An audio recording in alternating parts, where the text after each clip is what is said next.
Thumbnail చూస్తేనే మీకు అర్థమైపోయి ఉంటుంది, మా తమ్ముడికి పెళ్లి ఫిక్స్ అయింది. ఈరోజు అమ్మాయి వాళ్ళు ఇంటికి వచ్చారు. ఈరోజు మామూలు ఎండ లేదండి బాబు. ఇక్కడ మార్నింగ్ 10 నుంచి వెయిట్ చేస్తున్నాం. ఫైనలీ వాళ్ళు 1:30కి అలా వచ్చారు. అమ్మాయి వాళ్ళు వస్తున్నారంటే మర్యాదలకి లోటేం ఉండదు కదా, మామూలు మర్యాదలు జరగలేదు వీళ్ళకి. లంచ్ కూడా కంప్లీట్ అయినాక వాళ్ళు వెళ్తామన్నారు. వెళ్ళే ముందు ఇలా టోప్రో కాలాలి అంటే మేము కూడా ప్రిపరేషన్స్ అన్నీ చేసుకున్నాము ముందే. 5 పెద్ద మనుషులను కూర్చోబెట్టి వాళ్ళకి బొట్టొప్ప చెంపిన తర్వాత 5 కుడుకలు, వాటిలో చిన్న బెల్లం ముక్క కూడా పెట్టి 5 ముత్తైదులు ఇలా వాళ్ళ వడి నింపాలి. అంటే ఒక టవల్లో ఇవన్నీ నింపేసి మూటలాగా కట్టేసి వాళ్ళతోటి పంపించాలి అమ్మాయి వాళ్ళ ఇంటికి.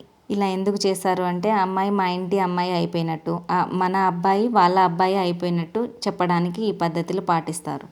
పాటలు, డ్యాన్స్లు మామూలు ఎంజాయ్ లేదు. ఇంత ఎంజాయ్మెంట్లో చిన్న డిసప్పాయింట్మెంట్ ఏంటంటే వర్షం మామూలుగా రాలేదండి బాబు. వర్షం 2 అవర్స్ కంటిన్యూగా ఆగకుండా వర్షం వచ్చింది.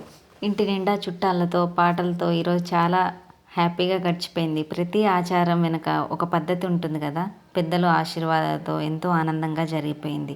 ఇలాంటి సాంప్రదాయాలను చూస్తుంటే మన సంస్కృతి ఎంత గొప్పదో అనిపిస్తుంది నాకైతే. ఇలాంటి మూమెంట్స్ జీవితంలో ఒకేసారి కదా వస్తాయి, అందుకే క్యాప్చర్ చేశాను. మాకు గుర్తుండిపోతాయి, అలాగే మీకు కూడా చేయించవచ్చు అని. ఇక్కడ మా అమ్మ అయితే కొంచెం ఎమోషనల్ అయిపోయింది. పాపం వాళ్ళ కొడుక్కి పెళ్ళైపోతుంది అని. అందులోనూ ఈ పాట పాడుతున్నారు కదా, పాటలు పాడితే ఎలానే ఏడుపు వచ్చేస్తుంది.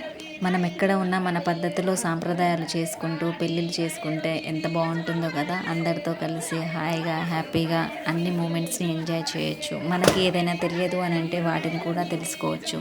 ఇంకా ఇలాంటి ఫ్యామిలీ వ్లాగ్స్, మా సాంప్రదాయాలు చూడాలంటే సబ్స్క్రైబ్ చేసుకోండి. వీడియో నచ్చితే లైక్ చేయండి. Thank you for watching. Bye.